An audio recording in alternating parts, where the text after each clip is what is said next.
Bismillahirrahmanirrahim. Hadis yang ke-21 dari 50 hadis wasiat di bawah judul 3 orang ini pasti dicukupi oleh Allah Subhanahu wa taala.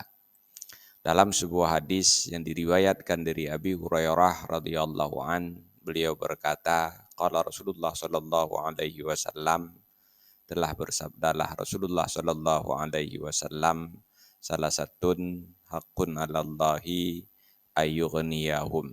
Ada 3 orang yang pasti dicukupi oleh Allah Subhanahu wa taala.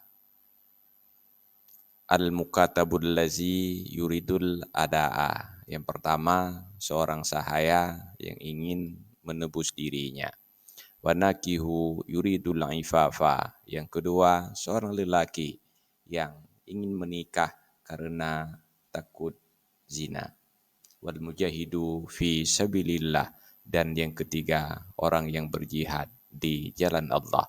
Wallahu a'lam bishawab. Walhamdulillahi rabbil alamin.